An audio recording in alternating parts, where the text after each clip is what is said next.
indestrutíveis. Vamos lá, trocar uma ideia.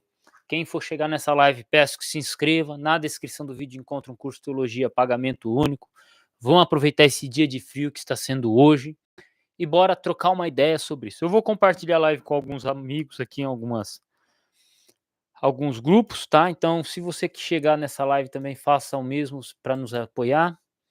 Desde já agradeceria muito se compartilhasse a live, assistisse ela completamente.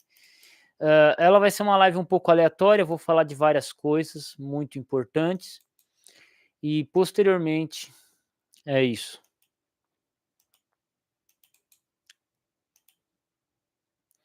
Tá? Então, vou estar falando aí sobre essas questões.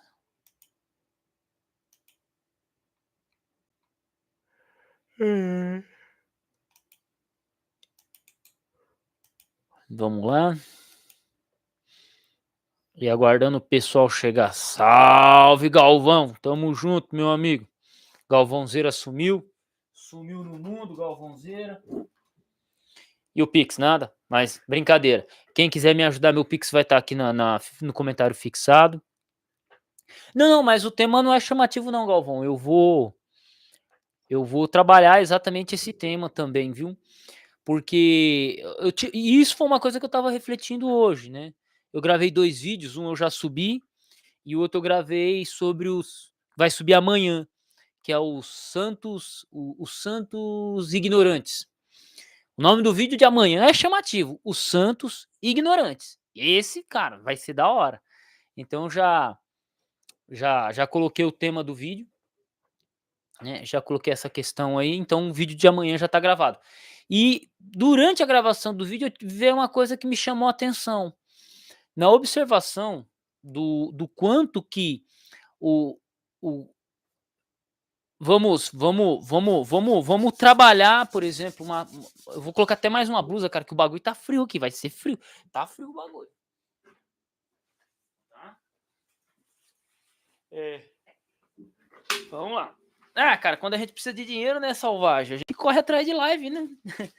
Quando eu tô mais de boa, eu não faço live, brincadeira. Como hoje o dia foi bem tranquilo, correu tudo bem, dá pra conseguir fazer a live e tal. E, e eu vou estar gravando mais vídeo, mas eu vou ver se eu gravo mais vídeo no Sagato Historiador, né? Não, é real, né? Mas o tema hoje, vou tocar nessa perspectiva aqui. Nossa, me apertou tudo, cara.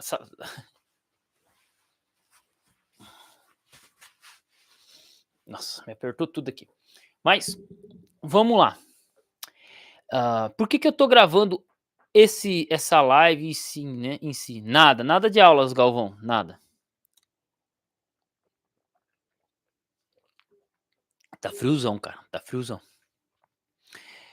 Por que que eu decidi fazer essa live com esse tema aqui? É bem simples. Primeiro para divulgar, variar um pouquinho dos temas que eu gravei sobre Bíblias de estudo, né, pra variar um pouquinho, porque nós tá falando demais de Bíblia de estudo. E o segundo foi porque esse é um tema que eu acho bem relevante, os líderes e pastores de igreja prestarem atenção no que eu vou dizer. E o vídeo de hoje ele não vai ser muito na pegada, a live de hoje não vai ser nessa pegada mais, do texto bíblico em si, mas sim como o andamento do cristianismo no Brasil. Quando a gente olha para a história do cristianismo no Brasil, protestantismo, nós observamos o seguinte: muito se deve às igrejas, à igreja pentecostal, né, as igrejas pentecostais, que elas começaram a se expandir pelo Brasil como um todo, e elas cresceram e cresceram muito. E boa parte hoje do evangélico brasileiro ele é conhecido por ser um pentecostal ou neopentecostal. Então nós temos que ver por esse ângulo, né? Por esse ângulo. E o interessante é que dentro do meio pentecostal e inclusive algumas outras igrejas também, mas principalmente desses meios assim, é que você tem uma coisa, chamada que o como que eu posso colocar? Existem muitas igrejas que elas odeiam que o membro estude. Existem igrejas que odeiam que o membro estude. Inclusive o pastor aí, o André Valadão, ele comentou algo sobre isso, né? Ele falou assim que se o seu jovem, se o seu filho não estiver pronto para ir para a faculdade, não é para você enviar seu filho para a faculdade. Não envie seu filho para a faculdade, enquanto os filhos dele estavam em Harvard, né? Então, é mais ou menos isso, é essa a questão. Você vai ter no meio mediano das igrejas, de grande parte das igrejas locais, não um incentivo ao estudo. Existem já hoje igrejas pentecostais que mudaram essa posição, inclusive boa parte dos seminários teológicos são feitos por igrejas pentecostais, mas ainda você vê uma grande resistência por igrejas locais em que não há um interesse ou aqueles membros, aquelas pessoas, inclusive pastores, que não querem que a pessoa estude demais. Não querem. Não queremos que o cara estude. Ou fala assim, você estuda, mas até um certo ponto. E isso é danoso, porque quando a gente olha, por exemplo, vamos pegar. Cara, essa blusa aqui ela ficou apertada, peraí.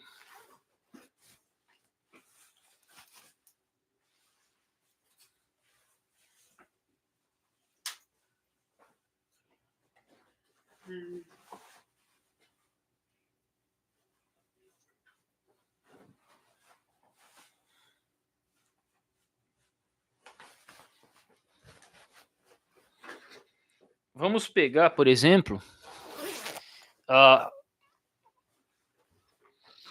eu estava exatamente aonde? Vamos pegar, por exemplo, o contexto brasileiro. O brasileiro nunca foi muito de estudar. Ah, tá. As igrejas pentecostais hoje se esforçam em publicar, ou pelo menos a editora CPAD tem se preocupado em lançar algumas obras para tentar alcançar o meio acadêmico e tentar incentivar o membro comum a estudar. Isso aí eu acho que é super relevante, porque antigamente, é tipo aquele ditado: é mais fácil acorrentar o cachorro do que adestrá-lo. Verdade, cara, verdade, Salvagem. Esse comentário seu aí faz muito sentido, né? É mais fácil acorrentar o cachorro do que adestrar ele. Isso é fato, né? Por exemplo, quando a gente olha para o brasileiro em geral, ele odeia estudar. Não pense você que a maioria dos brasileiros gostam de estudar. E você tem igrejas, até inclusive igrejas, que incentivam o estudo da Bíblia, do estudo como um todo, mas até um certo ponto. Até um certo ponto. Se você passar um pouquinho, 1 milímetro daquilo ali, você já começa a encontrar problemáticas, né. Mas isso aí eu acho que é natural em qualquer pessoa que se afunde, que se aprofunde, porque imagina assim, tá, vamos lá, fazer exercício faz bem, então o cara pegar, levantar 50 quilos no supino faz bem para a saúde, o cara levantar 50 quilos no supino e pá. Só que a partir do momento que o cara assim, eu vou competir no fisiculturismo, começa a comer 6 vezes por dia, começa a tomar esteroide, começa a levantar 100 quilos no supino, já não é todo mundo que vai acompanhar ele. Os amigos de treino que ele tinha, ele não vai conseguir, não vão conseguir acompanhar ele, né? Então é bem é bem interessante essa questão. E eu acho que o estudo ele é a mesma coisa. Então, a gente encontra os amigos para fazer um estudo mais raso ou até um nível mais mediano, mas a partir do momento que você põe o pé no acelerador, engata a quinta marcha e fala: "Eu vou", tipo, aí você começa e você fica sozinho, né? E você fica sozinho. E eu falo isso porque não vou dizer que eu passo por isso. Já passei muito por isso, hoje eu já não me sinto tão solitário. E talvez é porque também eu mudei de estado e tal, mas eu tenho amigos que passam por isso, conhecidos que passam por isso, pessoas que decidem acelerar um pouco, meter um pouco o pé no acelerador do estudo. E quando eu falo estudo, é estudo bíblico, estudo de Bíblia principalmente, mas estudo também de conhecimento geral. E, cara, fica difícil encontrar alguém com quem conversar, fica difícil encontrar alguém para dialogar. Isso aí é fato. Ô João, ontem você falou que não conseguiu me mandar mensagem. Será que você colocou 2 oitos certinho? Ou você colocou 2 noves? Às vezes é isso que você colocou e não apareceu. E você deixa o seu número aí pra mim, que aí qualquer coisa, se você não tiver número, eu adiciono aqui. Deixa o seu número aqui no zap que eu adiciono. O que que acontece? Então você tem essa questão da pessoa mais solitária. E um cara tipo a gente numa igreja, pode ser uma bênção ou pode ser um grande problema. Uma bênção por quê? A gente evita, pessoas como nós evitam, ou quando surgem heresias bem problemáticas, a gente está ali para combater, né? Então a gente é aquela última fronteira, a última barreira de qualquer heresia ou qualquer besteira. Então, o estudante sério de teologia, o estudante sério de Bíblia, o cara que aperta o acelerador, ele muitas vezes está sozinho na corrida. Mas, quando é necessário, chamam ele para resolver a parada. E isso é comum, e é por isso que é importante. Só que, por outro lado, é difícil você ter um cara que tá numa outra linha de raciocínio. Uma outra linha. É difícil. Eu falo porque muitas vezes eu tentei falar para os irmãos da minha igreja: "Ó, irmão, vamos estudar grego, vamos estudar um hebraico, vamos falar de crítica textual, ó, vamos fazer isso, vamos fazer". O cara que me deu estudo bíblico, ele tentou fazer eu dar palestras na igreja que eu me batizei, inclusive. Eu já não frequentava mais lá, frequentava outra igreja. Voltei algumas vezes lá, mas assim, a as pessoas, elas não têm a mesma perspectiva que você, elas não conseguem te acompanhar. É é bem complicado. Só que por outro lado, o lado ruim, é que pessoas como nós não são domáveis. Não s não dá para você domar um cara que sabe mais do que você. Um pastor, imagina o pastor chegar para você, aí você começa a falar de estudo geográfico da Bíblia, um estudo mais histórico, o cara olha e fala assim: "Eu nunca vi isso nem no meu seminário, o cara tá falando aqui e eu tenho que fingir que sei, porque senão o bagulho vai apertar para o meu lado". Então, o brasileiro, ele não gosta de se sentir desconfortável. Essa é a realidade. O brasileiro em geral, então, é como eu estou mencionando, existem estudiosos ou igrejas que falam assim: "Não, você deve estudar", mas até aqui. Passou daqui 1 milímetro daqui, você já vai estar se colocando numa situação complicada. Você vai estar se colocando numa situação complicada. E e é isso, mas vamos dar uma olhada aqui, né. Mais uma live, nada de aulas, não, nada de aula. É tipo aquele ditado: "Mais fácil correntar um cachorro do que adestrá-lo". Bradocus na área, o João na área, né, tal, Galvão, João, tá. Comecei a estudar justamente porque não tinha quem me ensinasse, às vezes por falta de tempo e outras vezes por falta de conhecimento. E aí, como é que faz, né? Como é que faz? Então, eu entendo por que algumas igrejas se preocupam, algumas pessoas se preocupam, assim, com aquele cara que estuda demais, porque ele é um tipo de pessoa que você não consegue colocar amarras nele. Você não Vou dar um exemplo na questão da escola bíblica. Eu trombo com vários tipos de pessoas. Eu trombo com aquele cara que sabe, já trombei com aquele cara que sabe, e ele não gosta que você saiba mais do que ele. Já trombei com aquele cara que não sabe nada, e ele tem raiva que você sabe muito mais do que ele. Já trombei com aquele cara que não sabe nada, e ele te apoia que você continue estudando para apoiar ele. E você tem aquele cara que estuda e te apoia, estuda e te apoia. Então você tem vários tipos de pessoas, e eu muitas vezes tento identificar elas. Então, na igreja atual que eu tô, tem pelo menos umas 2 pessoas, tenho 2 pessoas pelo menos, que, meu, assim, se o cara estiver passando a lição da escola bíblica, ele praticamente me chama para ajudar. Ele fala: "Pô, você tá aí? Mete bronca, o que que você acha desse tema?". O cara pede a minha opinião, porque ele fala: "Mano, eu não aguento o tranco com ele", e então, assim, dá uma força, tá ligado? E por outro lado, você tem pessoas que elas sabem que você sabe, mas elas ficam se fazendo de besta e batendo de frente. Isso é muito comum. Assim também eu também às vezes bato de frente com alguém, mas eu evito isso. Eu tento sempre seguir uma linha de raciocínio, sempre tento seguir uma linha de fortalecer o pessoal, né, a gente está na igreja para edificar, isso é fato, isso é observável, isso é justo, né. Mas o que a gente percebe é que as igrejas hoje, em geral, e não só pentecostais, como eu disse, as primeiras igrejas que mais cresceram são os pentecostais, mas você tem as igrejas, mais históricas e por aí vai, e elas permitem que você estude até um certo ponto, se passar disso, começa a dar ruim.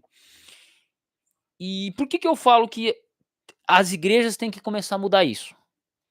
Tem que começar a apoiar os estudantes. Qualquer pessoa que queira estudar, a igreja tem que comprar briga e insistir e fazer com que essa pessoa estude. Dar apoio, dar apoio. Porque, como eu disse, pessoas como nós, como eu, como você, somos normalmente a última barreira que a igreja tem para enfrentar um problema teológico. Você não, um cara como nós, sentado no banco da igreja, não é qualquer coisa que o cara vai poder falar.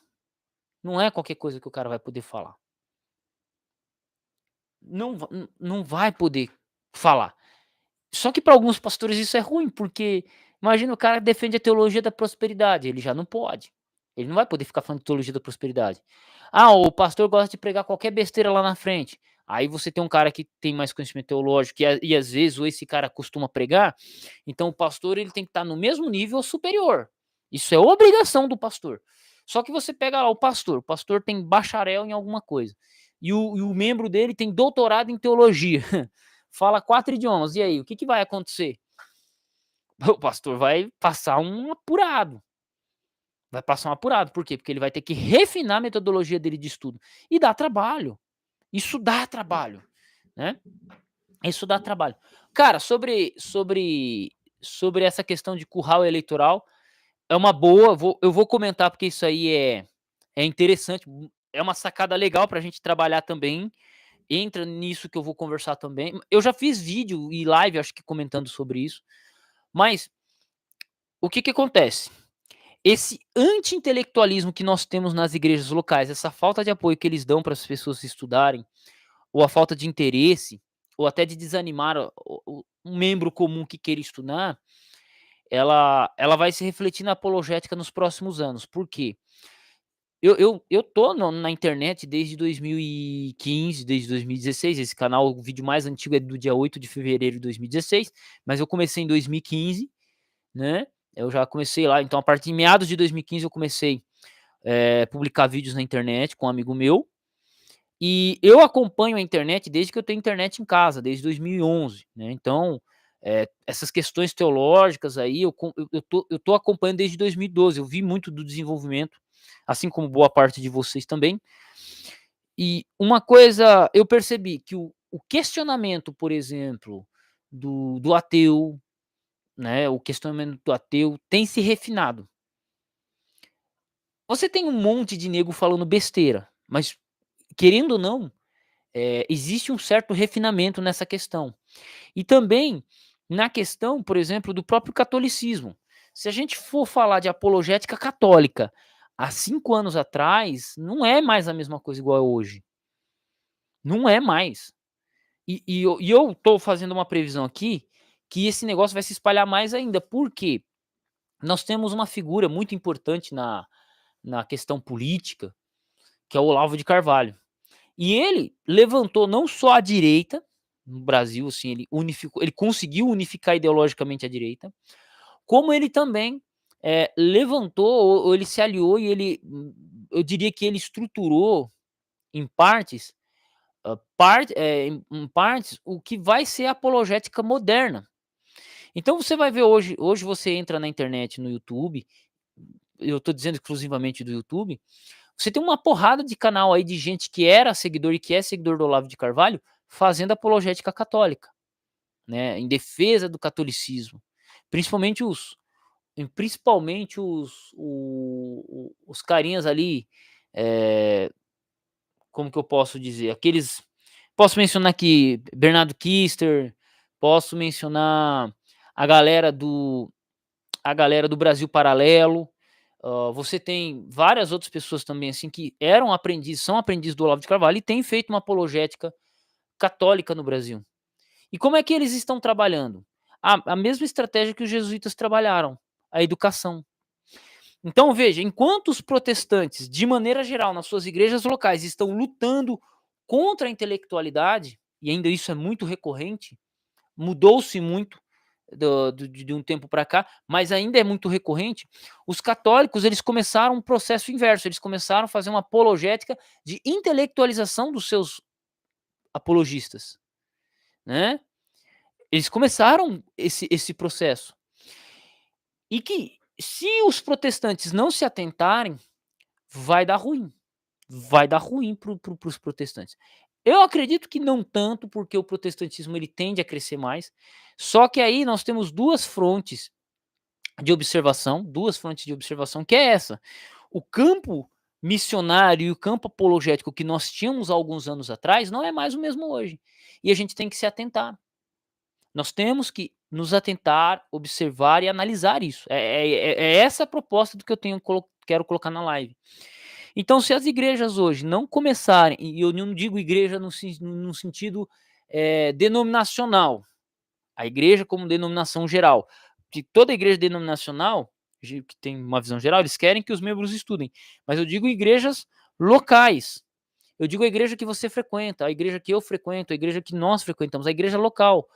Se a gente não começar o processo de intelectualização das pessoas, de levar as pessoas para estudar, vai acontecer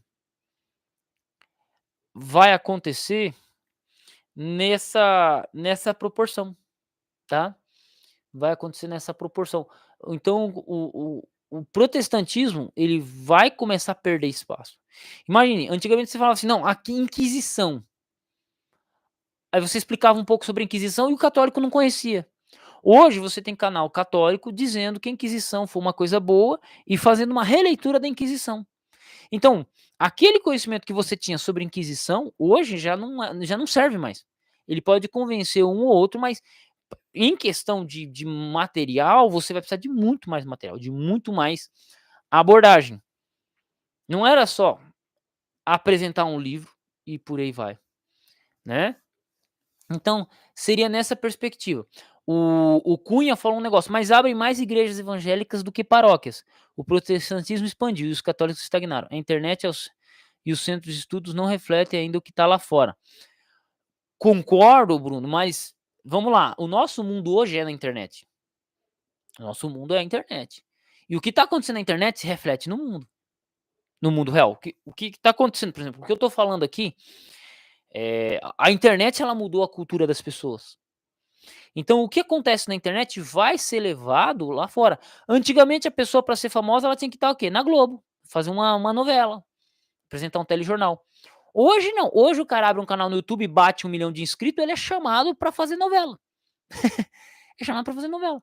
O cara faz uma música em casa, bomba na internet e ele já é chamado para fazer gravadora. Antigamente, o cara, para bombar, ele tinha que ter uma gravadora. Hoje não. Ele pega o violão dele, canta a música dele, faz sucesso e ele passa a ser chamado pela gravadora. Tá entendendo? Então, tudo hoje está começando primariamente na internet. E é por isso que eu estou falando. A gente tem que abrir os olhos. E o que acontece? Quando você começa uma onda, quando você começa a perceber que as coisas estão seguindo uma direção, a gente tem que alertar as pessoas. Seria essa a perspectiva minha, né? Mas vamos pegar aqui. Vamos pegar aqui alguns comentários aqui. O Barnabé, boa noite. Eu não consigo mais ir à igreja evangélica, pois a maioria se aborda a teologia da prosperidade desde 2018 se tornaram currais eleitorais de políticos. É raro ver a união e irmandade. Cara, esse é um outro problema que a igreja evangélica está enfrentando hoje. Por quê? Antigamente, as igrejas evangélicas elas eram travadas, né? Quando eu digo travadas, elas não tinham um peso político.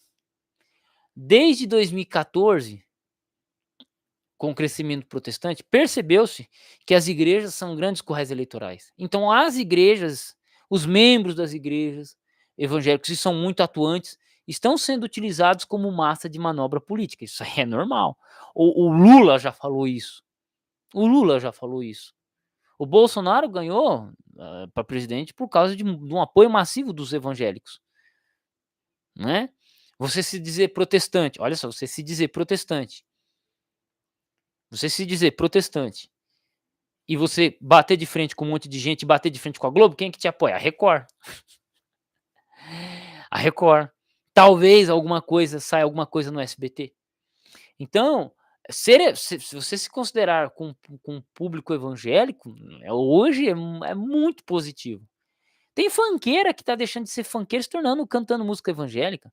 Tem cantor sertanejo cantando música evangélica. Tem cantores do mundão lá que falam: "Mano, minha carreira já deu no mundão, vai pra igreja". E nada contra, a pessoa precisa comer, precisa fazer o corre dela, ela tá atrás do pão dela de cada dia. Então hoje o mundo protestante, ele evangélico brasileiro, ele é uma grande fatia de consumo.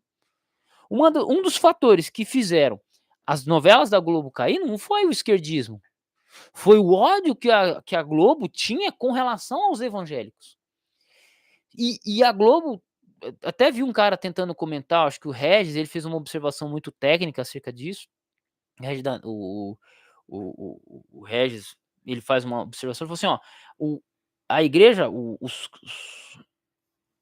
a Globo, por muitos anos, foi de uma linha muito espírita, né, e ela tentou alimentar esse público mais espírita e tal, e beleza, não tem problema. Você pega novelas aí com ideias mais espírita, mais isso e aquilo. Só que o que acontece? O espiritismo não cresceu como o protestantismo cresceu. E hoje, a Globo, de certa forma, tenta cativar esse público evangélico, mas por muitos anos ela foi hostil a esse público. E quem é que abraçou esse público evangélico? Adivinha? A Record, pô. A Record fez isso. E a Record cresceu muito. A Record cresceu na qualidade de novela, na qualidade de fazer séries, né? Aquela série de Gênesis, a série de Davi. São séries muito boas, né? Do José do Egito, Jacó, né? Então é isso. Então, só para a gente compreender essas questões. Então, tem coisa que está mudando. Só que o próprio o próprio catolicismo, como eu disse, na apologética, via um pouco, muito da influência do Olavo, eles começaram a trabalhar a questão da intelectualização dos seus apologistas. Então, por exemplo, se você pegar um apologista mais conhecido, aprendiz do Olavo, e colocar ele para debater com um protestante, pode ter certeza que vai dar uma briga boa.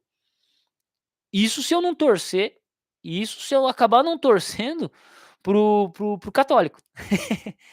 Isso se eu acabar não torcendo pro católico, juro para vocês, porque a gente tem muita gente hoje na internet com uma pegada muito arrogante. Vou dar um exemplo aqui, o 2D Teologia, o Iago Martins com o Bernardo Kister. Cara, o Bernardo Kister mastigou o Iago, mastigou, entendeu? Mastigou e mastigou mastigado. Posso não concordar com tudo que o Bernardo Kister disse, mas olhando na questão de argumentação, na questão até da zoeira, bicho, o bichão foi bravo. E uns dias atrás eu fui dar uma olhada no canal dele lá, cara, e ele tá fazendo apologética católica. Cansou de falar de política e começou a fazer apologética católica. Ligeiro, né? Por quê? Ele percebeu que existe essa lacuna. Você pega aí o pastor Ricardo, o padre Paulo Ricardo, né, que canta Olhar 43, ele tem uma apologética mais dura. E contra comunista, mas de certa forma também ele é bem duro com relação ao protestantismo. Não é para menos, o estilo dele é o estilo dele. E isso é uma coisa que de certa forma tem se espalhado no meio dos católicos, dos apologistas católicos, e eles começam a influenciar outros, né. Antigamente se tinha o Conde, né, o Conde Lepux, inclusive o Conde Lepux ele tinha um canal com 100.000 inscritos, caiu, aí ele voltou com o canal dele, agora deve ter uns 13, 14 mil inscritos. E tem uma porrada de canal aí de gente fazendo apologética católica. Inclusive, até um se inscreveu há uns dias atrás aqui no canal, que é o Diácono. O Diácono Dom Vitor, né? O Diácono João Vitor, alguma coisa assim. Gente boa, cara. Gosto dele, do estilão dele. Mas a gente percebe que existe essa crescente. Eu observo. Então, se eu tô observando isso, eu só tô alertando vocês que a apologética católica agora não vai ser mais como era ou como estava sendo. Ela já vem se alterando há algum tempo e lidar com o catolicismo não vai ser mais igual era antigamente. Não vai ser fácil. Não vai ser tão fácil igual era antigamente. e a gente também tem um front de estar lidando com ateus também. Então é muito legal, cara. É muito legal e é um bate-papo, não estou dizendo que eu tenho razão no que eu estou dizendo, mas eu só estou fazendo um convite a essa observação, tá. Estou fazendo essa leitura, compartilhando um pensamento com vocês, assim, é uma coisa que eu tenho, se eu tiver errado, comentem aí e a gente já mete bronca. Eu vou abrir o negócio aqui em outra aba.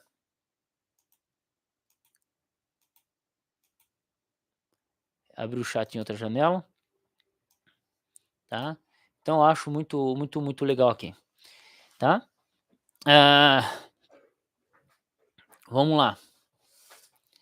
Hã, então seria isso. O Wesley Pereira comentou o seguinte: "Adolfo, você se considera calvinista ou arminiano?" Cara, a minha igreja, a igreja que eu frequento é arminiana e eu sigo mais uma linha mais arminiana, tá. Não sou calvinista, nesse caso. Marcos Vinícius: "Nesse caso, quando o pastor sabe menos que a ovelha pode virar pastor nesse caso? Em outras palavras, ser consagrado pastor já tem mais capacidade de liderança?" Acontece, as igrejas sempre estão necessitando de pastor, então, você tem o cara lá que é membro comum, vamos dar um exemplo aí de uma igreja padrão. O cara é um membro comum, se batiza, começa a estudar, aí vamos dizer que o cara entra no seminário de teologia. A partir do momento que ele entra no seminário de teologia, começa a ser ativo na igreja, ele começa a subir de cargo. Então ele vai subindo de diácono, vai para presbítero, vai para missionário, vai até o ponto que ele é chamado como segundo pastor, ou ele recebe um chamado para abrir uma igreja, um lugar e ser pastor lá, né. Então é muito comum isso aí, é muito comum, né. Agora no caso, assim, quando o pastor sabe menos que a ovelha, você tem um cara igual nós, assim, e o pastor a gente evidentemente vê que o pastor sabe menos do que a gente. Você tem que respeitar a liderança local. Só que o pastor também tem que entender e saber usar o membro que ele tá. Vou dar um exemplo, agora eu tô de professor de escola bíblica na minha igreja. Imagina, eu sou professor de escola bíblica, ó, depois de 4 ou 5 anos sem praticamente passar uma lição da escola bíblica, eu fui chamado e agora eu tenho uma sala. E a sala que eu tive no começo eu tive umas dificuldades, mas depois de um tempo o pessoal começou a se acostumar com o meu jeito, com a minha pegada. Aí esse sábado, como foi dia dos pais, estava na igreja, e como o pessoal da minha sala demorou para chegar, eu acabei nem passando a lição, começou o horário, deu o horário, não tinha ninguém, falei pra minha amiga, até a pessoa colocou como professor lá, me convidou para ser professor lá, falou: "Ó, não tem ninguém aqui, eu vou lá para o fundão, que é o meu canto, que é o meu lugar, né". Falou: "Não, vai lá, não tem ninguém aqui". Aí eu fui. Nisso chegou o pessoal da minha sala, da minha sala, e eles ficaram, e eu fiquei em outra sala que não é a minha, que eu qual eu sou professor. E eu tentei fazer alguns comentários, só que assim, eu senti que o caminho que eu estava seguindo era completamente diferente do caminho que a pessoa estava lá, e o pessoal em volta não estava entendendo direito, né. Por quê? Porque eu já me acostumei a trabalhar com um determinado grupo de pessoas, e eles já se acostumaram ao meu estilo de ser. O linguajar, vocabulário, brincadeira, zoeira, né. Eh, Vocês acham que eu sou diferente do que eu sou aqui? Nem um pouco. Tudo, tudo. Assim, do jeito que eu sou aqui com vocês, eu sou uma lição da escola sabatina, né, da escola bíblica, que é no caso aqui pra ficar mais fácil. Então o pessoal já se acostuma, eles nem ligam, porque já entenderam o meu ritmo. E eles gostam, cara, pô. Gostam da zoeira, gostam de tudo, o pessoal lá gosta de conhecimento, e eles já se acostumaram e é isso, entende? Então é legal essa observação. Então o pastor, ele tem que saber com quem ele tá lidando, que eu queria dizer. Eh, Você tem que saber com quem você tá lidando. Então, se eu tenho, vamos supor, se eu sou pastor de uma igreja e tem um cara que tem conhecimento, eu uso ele. Se eu sou membro da escola sabatina, se eu sou professor de escola sabatina e eu sei que tem alguém que tem potencial para ser professor, eu chamo ele para ser professor. Eu tenho um cara ali que, pô, um cara, professor de história, vai começar a frequentar voltar para a igreja que a gente que é o que eu tô. Ele já era da igreja, ele saiu para ir para outra, mas ele vai voltar para aquela igreja, ele tá voltando, tá no processo de voltar. Ele falou: "Não, eu vou colar junto com você, Adolfo". E, mano, o cara é formado em história. Tipo assim, você acha que eu vou deixar ele sentado no banco só porque eu sou professor oficial? Não. Na hora que ele tiver com todas as documentação dele certinha na igreja, eu vou jogar ele como professor auxiliar, ou eu vou jogar ele como professor. E deixar ele passando a lição e eu vou para outro canto. Eu não tenho problema nenhum com isso. Meu espaço já é aqui. Então, compreende? A pessoa ela tem que entender que tem que dar espaço para pessoas que sabem tanto quanto elas. A gente tem que dar espaço, bicho. A gente tem que dar espaço, né? Então, eu acredito que o pastor ele tem que ter essa noção, essa humildade. Tem que ter saber assim, mano, eu não aguento o tranco, deixa o cara caminhar. A gente precisa de ajuda. A gente, a gente precisa. Agora, boicotar, não, jamais, jamais. Eu cheguei para um garoto, falei, cara, você tá quanto tempo na igreja? Ele falou, tô há 2. Mas você tem potencial, né? Vamos jogar você para ser. Vamos jogar você para ser professor de escola bíblica, né? E ele falou: "Não, que não sei o quê, tem que muito aprender". Eu falei: "Ó, cara, tem coisa que você só vai aprender estudando, bicho. Não tem como. Não tem como, você tem que fazer o corre, né". E aí beleza, mas a gente tem que ir trabalhando com o que tem, e assim vai. Vi o dado aqui, Bernardo Kisto conhece, o Barnabé falou: "Vi um dado no site do Brasil, de fato, o Brasil abre cerca de 17 igrejas evangélicas por dia. Imagine a confusão doutrinária e teológica na cabeça dos fiéis pela inexistência de unidade". Exatamente. Exatamente. Eu queria entender porque que tô vendo meio torto, tô ficando ruim. Deve ser o frio, né. Então, mas a falta de confu a questão de inexistência de unidade não é um problema pra igreja, porque o cristianismo ele sempre foi rachado, isso é um fato. Achar que o cristianismo sempre foi que os pais da igreja acreditavam na mesma coisa, errado. Tinha um pai da igreja que falava uma coisa, outro que falava outra. A unificação doutrinária ela vai começar mais a partir quando o poder do Papa começa a ganhar força.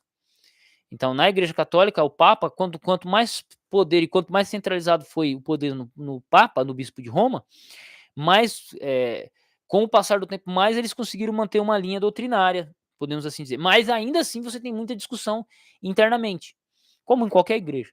Então é isso. Mas abrem mais igrejas evangélicas do que paróquias. O protestantismo expandiu, os católicos estagnaram. O que está dentro da internet eu já correspondi. Se não acontecer uma reforma dentro da igreja brasileira, da evangélica brasileira, em não permitir os coronéis da fé tenham espaço, e não permitir, acredito que a curva de crescimento da igreja evangélica vai cair um pouco em poucos anos. Vai cair em poucos anos. Então, meu amigo, mas eu diria, vamos colocar aqui vou até colocar essa aqui. Eu diria que cair não vai cair. Só que quando a gente olha para o tratamento que os evangélicos estão tendo e pra abordagem que outras denominações estão fazendo, por exemplo, como o próprio catolicismo que eu estou focando aqui, os ateus, você olha até para os terreiros de Umbanda, os ubandistas, os espíritas, eles mudaram muito a abordagem deles, eles têm mudado. Então o campo que é hoje, ou que foi alguns anos atrás, não é mais o que era, é diferente.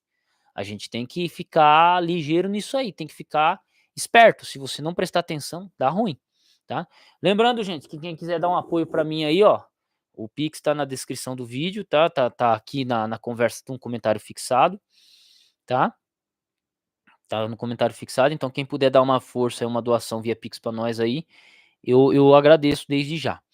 Mas são observações que eu tenho feito aqui e, pô, cara, eu falei: "Ó, eu quero fazer isso, eu quero fazer essa live".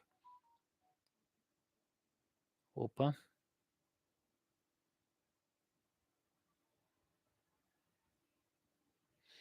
né? Então, um outro detalhe também da expansão do crescimento evangélico não é só da questão das igrejas, né? Não é questão só da igreja, mas a qualidade dos membros. É isso que é esse um ponto que eu quero colocar, porque a igreja ela expandiu e o que o catolicismo era alguns anos atrás, hoje você já tem até no meio evangélico. Aquele evangélico que só é evangélico porque a mãe é evangélica, porque o pai é evangélico, porque ele foi evangélico quando é criança e hoje ele já não é mais. E hoje já não é mais. Então hoje você já tem aquele evangélico com um traço muito católico. Aquele cara que vai na igreja só porque, sei lá, é bonito, né? Só para se esconder, você tem um monte de nego safado que vai na igreja só para se esconder atrás da igreja. Então, assim, o crescimento cresceu em quantidade, mas caiu em qualidade. Ele cresceu em quantidade, mas caiu em qualidade. Essa é uma coisa que a gente tem que observar também. Então, o mesmo problema que o católico enfrentou muitos anos atrás, do membro católico não saber de nada da teologia da igreja dele, a mesma coisa hoje está acontecendo no meio evangélico. E por que isso acontece? Porque o cara ele só mudou trocou o padre pelo pastor. Tem pessoas que acontece isso. Pessoas que elas mudaram a devoção delas para a igreja católica e mudaram para uma igreja evangélica, mas ela continua com a mesma mentalidade de não estudar, de não compreender, de não avançar, né? E assim vai. Então, assim, pode ser também por esse fator, Barnabé, de que a igreja evangélica pare de crescer um pouco ou diminua seu crescimento, né? Então, vamos lá, é isso aí. Senão, o fenômeno do cristão evangélico desde os anos 2000 é rotatividade de ministérios. Só que, por exemplo, você tem, deixa eu pegar aqui. Eu sou de 90, eu sou de 92, né? Eh, eu sou de 92, então eu cresci num contexto que você quase não tinha evangélico. Esse negócio de evangélico mesmo começou a crescer a partir de 2010. 2000 você tem um salto, mas começa a ser refletido a partir de 2010, né. Então, eh, como que eu posso colocar? Então você tem o rodízio de ministérios. Você tem o cara que era assembleiano, vira adventista, o adventista que faz outra coisa. Você tem o cara que era protestante se torna testemunho de Jeová, o testemunho de Jeová que desistiu e mudou. Então você tem isso aí também, o cara que era católico se torna evangélico e depois se torna outra coisa. Isso aí também, essa rotatividade é bem comum, né. Aqui ó, o Marcos Vinícius colocou, né, realmente os católicos estão bem mais intelectuais do que antes, né. Eh, eu não sei se essa palavra papista é uma palavra bonita, né, mas, hã, os católicos estão mais não é que eles estão mais intelectuais, eles perceberam que a estratégia jesuíta é a que melhor funciona a longo prazo. Como assim é melhor que funciona a longo prazo? Eles vencem a gente pela cultura. Por exemplo, eu sou professor de história. Se eu for estudar algum livro sobre história, a possibilidade de ter sido um católico a ter escrito é muito maior do que ter sido um evangélico, um protestante. Entende? É, principalmente no Brasil. Vou falar de história do Brasil, é mais fácil ser um católico. Vou falar sobre, sei lá, Segunda Guerra Mundial, filosofia, é mais fácil ser um católico do que um protestante. Então, nós somos presos culturalmente por causa disso. Entendeu? A gente depende intelectualmente dos católicos, da produção feita por o católico. Ah, mas você não está falando de religião, você está falando de história, por exemplo. Ok, de história, estou falando de história. Só que quando a gente vai trabalhar teologia, metodologia de pesquisa, a gente vai para a história. Você vai falar de profecia, você vai precisar de citar livro histórico, entendeu? Então a gente acaba ficando preso nessa questão também, né? Não sei se ficou muito claro, né? Hã, eu sinto isso toda vez que debato com, Fire Game, tamo junto, Salvajo, já fui católico de berço, depois de 8 anos, e agora evangélico, viajei pelos extremos. Aí ó, Bruno Cunha, assim como eu vejo o que é politicamente, socialmente falando, o Brasil é evangélico, mas há uma reação católica focada em centros de estudo na internet. Entendo o que você quer dizer. É, mais ou menos isso. Maurício Silva, você conheceu o Daniel Mastral? Cara, eu vi esse maluco falar muita besteira. Tá, o Daniel Mastral, eu vi sim, esse maluco fala muita besteira, ponto, não vou falar mais nada.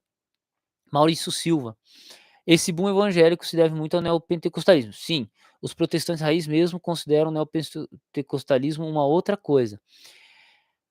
Sim, o neopentecostalismo, ele na verdade é uma variação muito extremada do pentecostalismo clássico, mas ele é a evolução, né, ele é a evolução, não tem A gente pode chorar, pode falar que não, mas é evolução. A diferença entre um pentecostal e um neopentecostal hoje é tão frágil, a diferença entre um e outro, eles são tão iguais, que eu tenho um amigo que ele era pentecostal, que assim, velho, ele só falava de cura e de teologia da prosperidade, exatamente como um neopentecostal, e ele só frequentava a Assembleia de Deus. E não é a Assembleia de Deus fundo de quintal, não, a Assembleia de Deus de ministérios grandes, né? Então, a diferença entre um neopentecostal e um pentecostal, hoje, é mínima. É mínima. Claro que você vai ter o pentecostal muito mais centrado em alguns aspectos, mas o membro comum é isso. Caldeirão do Cuca. Clair, desculpa, é que eu fico me perguntando por que de você não ser católico, sei lá. Você é um cara mal estudado, geralmente o pessoal conhece história da igreja e vira católico. Não, errado. Quem conhece história deixa de ser católico. Ai, ai, ai.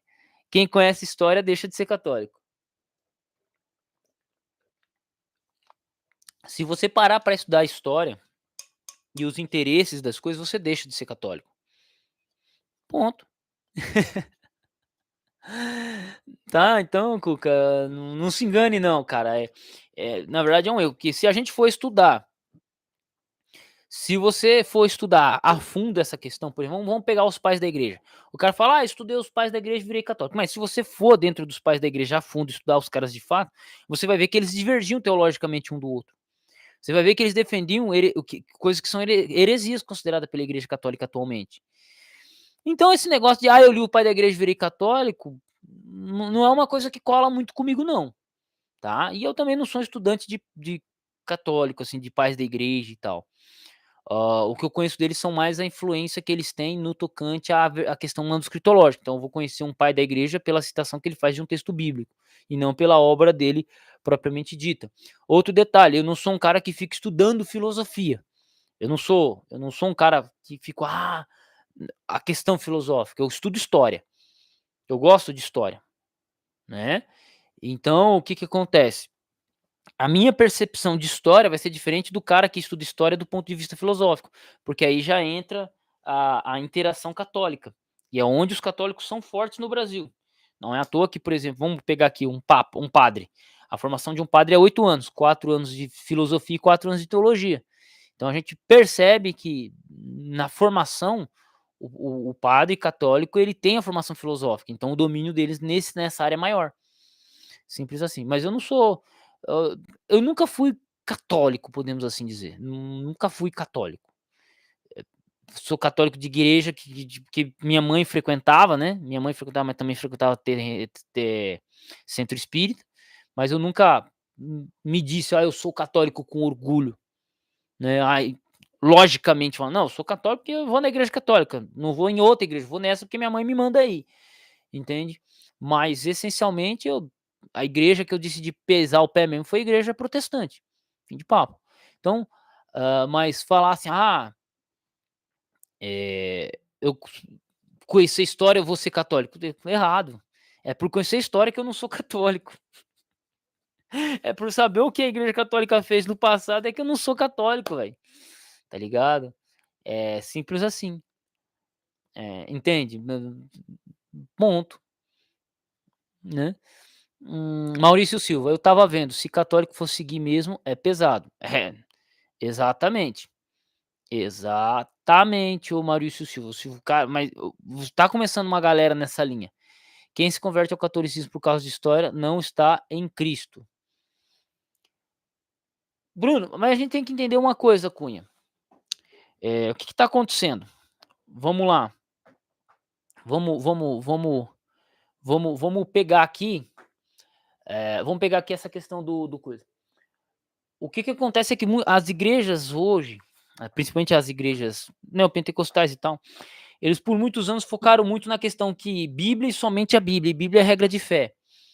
Ok, só que você tem um cara lá que entrou no seminário, estudou teologia, num seminário qualquer, imagina um seminário livre, simples, denominacional, vamos pegar um ETAD, um CGADB da vida, fala um outro curso aí que tem da Assembleia de Deus, o cara estudou um cursinho desse, se tornou pastor. Aí ele fala assim, não, eu vou estudar um pouquinho mais de teologia, vou estudar a história da igreja cristã primitiva. Quem é que manda nessa área aqui no Brasil? Católico. Aí ele começa a ler os livros de alguns pais da igreja, vê um linguajar mais católico, o que acontece? Aquilo que você se alimenta começa a mexer em você.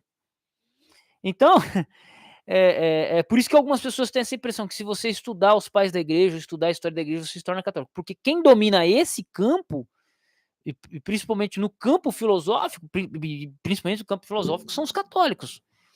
Você não tem um filósofo relevante protestante brasileiro. Você não tem um filósofo protestante relevante. Talvez fora do Brasil isso você já tem caras mais influentes, mas no Brasil você não tem. Então, o que vai acontecer? Você vai começar a beber de muita fonte católica e você começa a trabalhar pela lógica católica, pelo linguajar católico, e como o teólogo que fez um curso básico de teologia, fez um curso de teologia livre de uma denominação, ele não teve treinamento para lidar com essa documentação histórica, porque também não é falado, ele é engolido. Pode acontecer nisso, não é grande, não acontece muito, mas é isso. Fechou?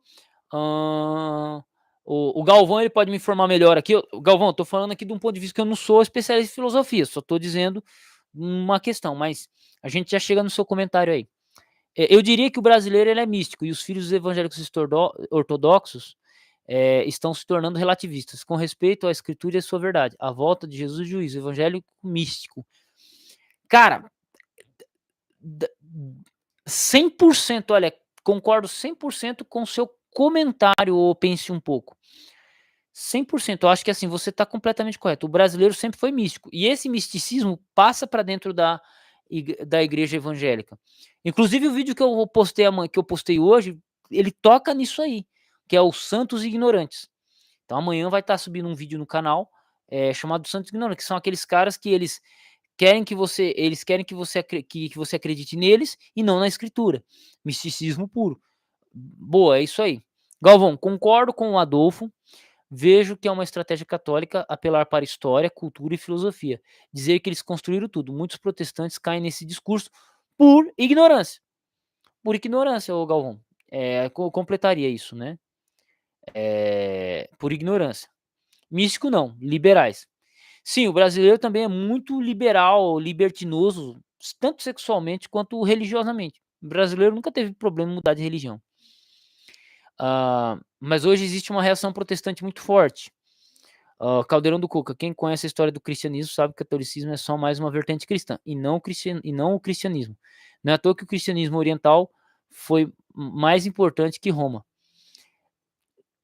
Sim, mas quando a gente olha para o Brasil, qual que foi o centro de tudo? Catolicismo romano, né?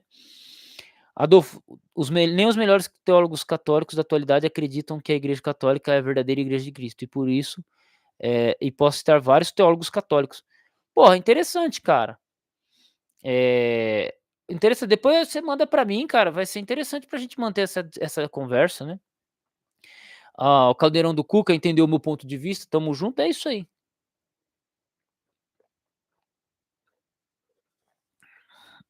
Mas filósofos mais relevantes da atualidade também não são católicos. Cara, aí eu teria que ver, cara. Porque assim, sempre que eu vejo um cara de filosofia, normalmente ele é um católico, né? E quase estão usando batina, né? Para mim, nesse ponto, dos pais da igreja, percebo que a partir do século III a influência da filosofia grega na doutrina pregada. Já nos 2 primeiros séculos, você vê muita influência de João Paulo neles. Você tem a influência de Platão, Aristóteles e por aí vai, né? Por esse caminho dá para fazer uma diferenciação. O Wade... não, Denis, acho que a discussão não é essa, não é o ponto. Não é esse ponto aqui em si, beleza? Deixa eu ver aqui 10 e 10, gente. Tá frio pra caraca aqui, mano. Tá 13 graus aqui. Como é que tá na casa de vocês aí? Né? Como é que tá na região de vocês? Sim, a formação do Rodrigo Silva é filosofia. O Rodrigo Silva, além de teologia, é filosofia. Na verdade, ele é mais forte falando de filosofia, né? Aí depois ele acabou se especializando em arqueologia. Depois ele acabou se especializando. Mas a formação dele é teológica e filosófica em si. E a galera hoje tá com o bolso gelado, hein? Tá com o bolso gelado. Ninguém mandou um pix pra nós. Ninguém mandou um pixinho pra nós. É por isso que eu tenho que ser polêmico, né, cara? Se eu for polêmico, a gente vai ganhar 5 mil por mês, né? Que é o pessoal tira o escorpião do bolso. Aí o povo tira o escorpião do bolso. Aí o povo tira o escorpião do bolso, né? Então, seria isso, né? Adolfo, só olhar a USP, Universidades Federais, Unicamp, ver quantos melhores professores, veja quantos dos melhores professores são católicos. Entendi o seu ponto. Os católicos já produziram muito, verdade.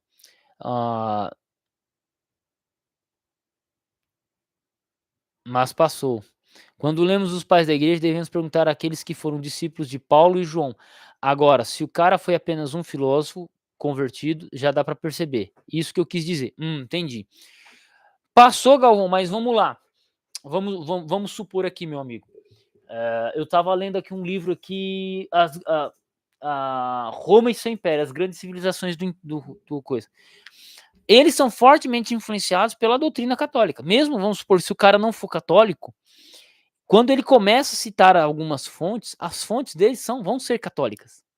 Entendeu? De outros historiadores, entende? Então, a influência católica, ela não está apenas em ter o professor católico, mas o cara que não é católico ter que citar o cara que é católico, entendeu?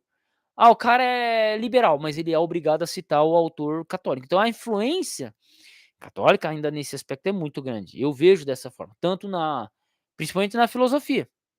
Você pode dizer, passou, mas você tem grande influência disso, né? Não sei se eu estou errado, se eu estou equivocado. Observando em alguma coisa de história, eu percebo isso ainda, né? Que quando eu vejo um historiador comentando, vamos pegar o próprio Sabino. Pegue o Fábio Sabino. Fábio Sabino. O próprio Fábio Sabino, se você observar, volta e meia ele está fazendo alguma citação de alguma coisa católica.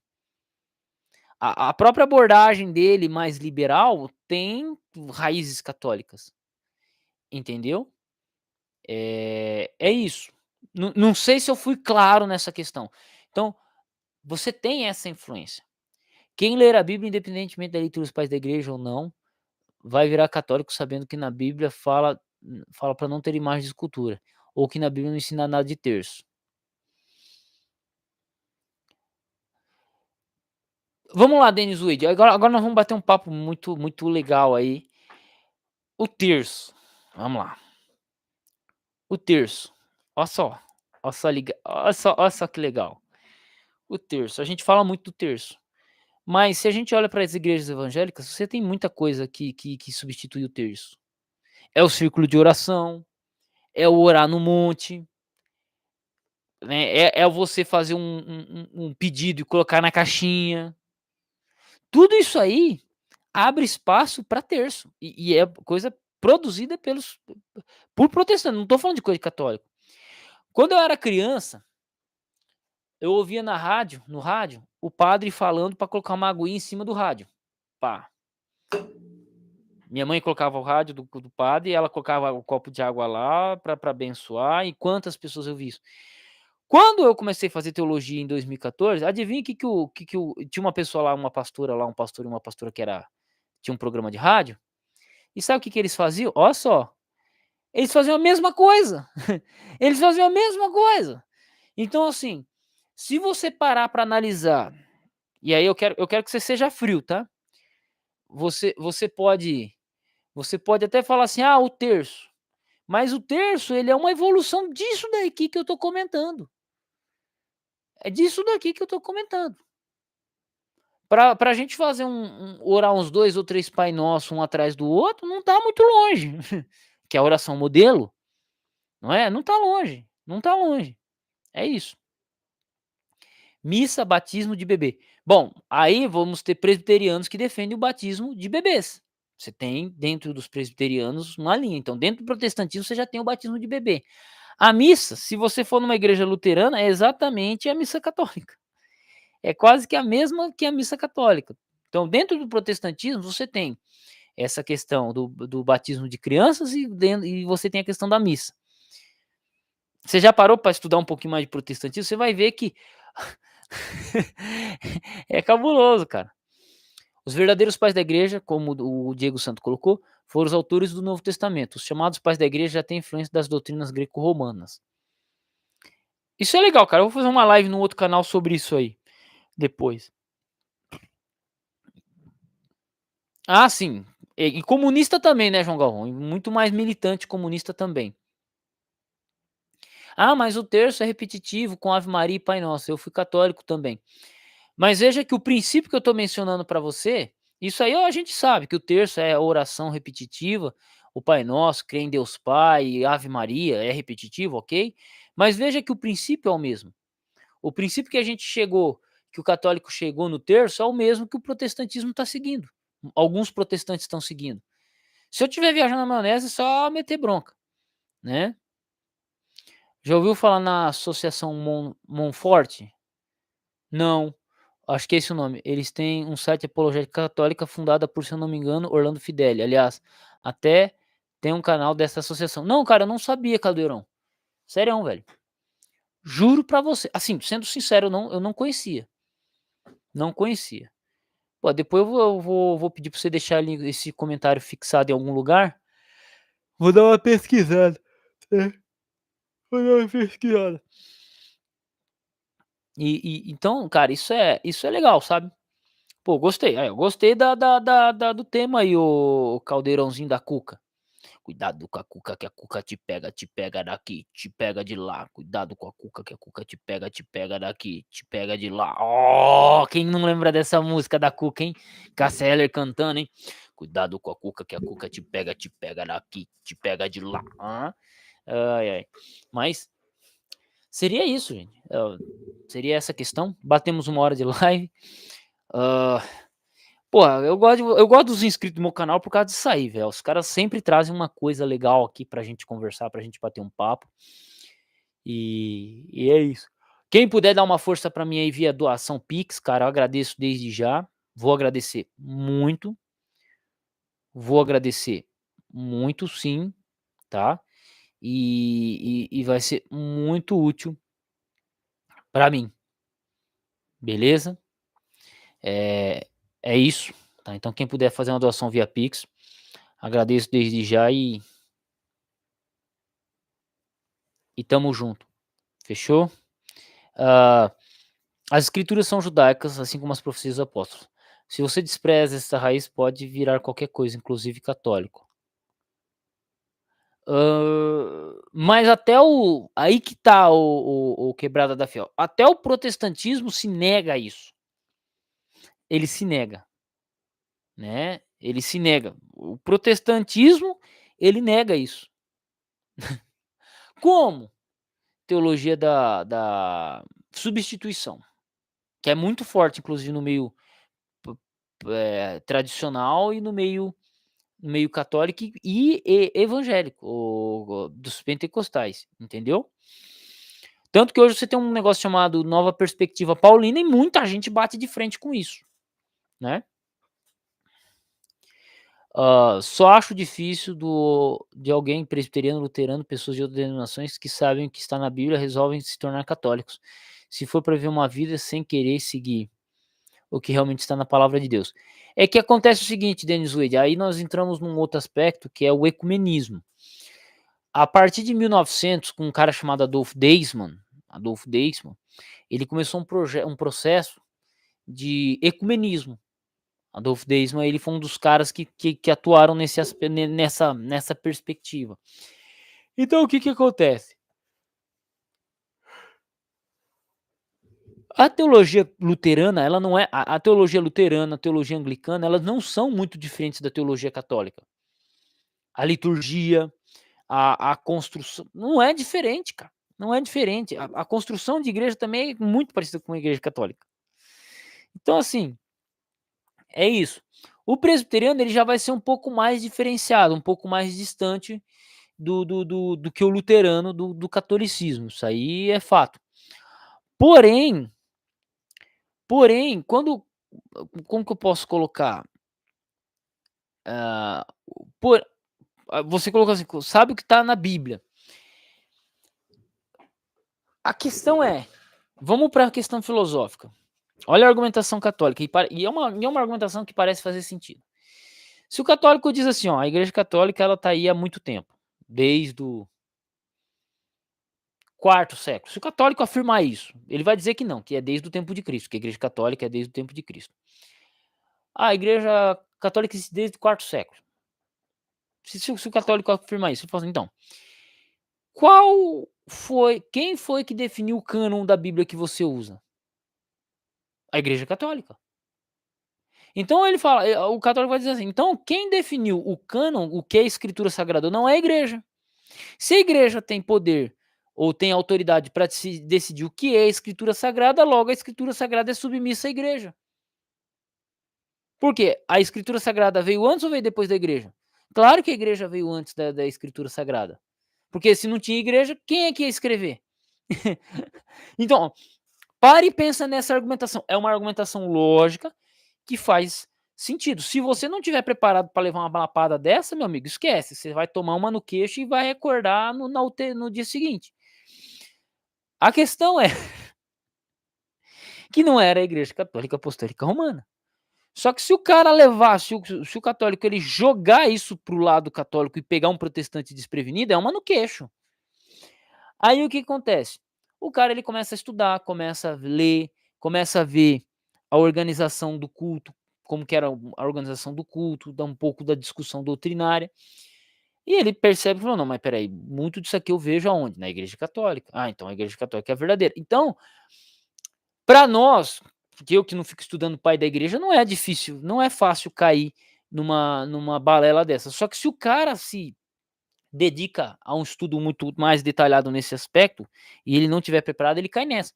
Eu tenho um amigo que ele falou isso, ele acha que é presbiteriano e ele estuda muito, presbiteriano ou batista, não sei, e ele estuda muito os pais da igreja, e ele fala assim, cara, eu tenho que muitas vezes me ver